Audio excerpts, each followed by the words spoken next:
જૂનાગઢના માણાવદરમાં ધોધમાર વરસાદ. માણાવદરમાં 2 ઇંચ વરસાદમાં તંત્રની પોલ ખુલી. શહેરના બાગ દરવાજા ખાતે સોસાયટીઓમાં પાણી, ઘરોમાં 2 ફૂટ સુધી પાણી ભરાઈ જતા લોકોને ભારે હાલાકી.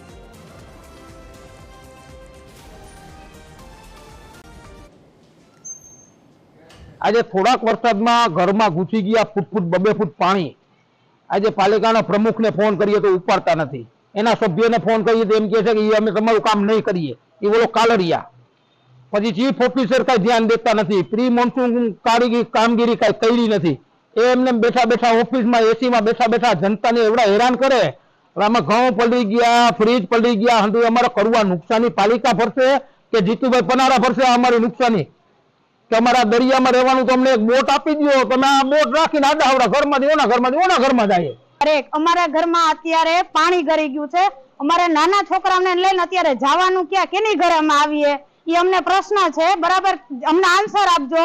અને આ બધી વસ્તુનું કરી અમારે જમવાનું હજી મેળ નથી આવ્યો. અમારે કરવાનું શું છે? આ બધું નગરપાલિકાને કારણે આવું થયું છે. જીતુભાઈ પનારા એને ઘરે આવીએ એ પ્રમાણે અમને કયો. બરાબર, તમારા આ ચીફ ઓફિસરને રજૂઆત કરી છે પણ કોઈ ધ્યાન દેતું નથી, ગટર સાફ કરી નથી. તો અમારે આ વિવાન છે, મારો નાનો બાવ છે 7 વર્ષનો. અત્યારે અમારે એને લઈને ક્યાં જવાનું છે? અમારે ઘરની પોઝિશન આવી અત્યારે ચાલુ વરસાદે બધા આવો ને તો ખબર પડે. બરાબર, અમારે અત્યારે ઘરમાં બેસવાની જગ્યા નથી. તો જૂનાગઢના કેશોદ અને માંગરોળમાં પણ ભારે વરસાદથી એનડીઆરએફ તૈનાત છે. કેશોદના ઘેડ પંથકમાં પૂરની સ્થિતિ જોતા એનડીઆરએફ એલર્ટ. માંગરોળ હાઈવે પર પાણી ફરી વળતા એનડીઆરએફ પહોંચી. રાહત અને બચાવ કામગીરી માટે એનડીઆરએફ ટીમ સજ્જ. જળબંબાકારની સ્થિતિને પહોંચી વળવા एनडीआरएफ टीम तैयार.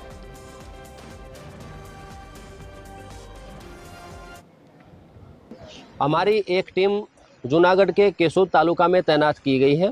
अगर आने वाले दिनों में बारिश अत्यधिक मात्रा में गिरती है और फ्लड वाटर रेस्क्यू से संबंधित अगर ज़रूरत पड़ती है तो हमारी टीम उसमें भरपूर अपना योगदान देगी और अच्छे से लोगों को बचाने में मदद करेगी.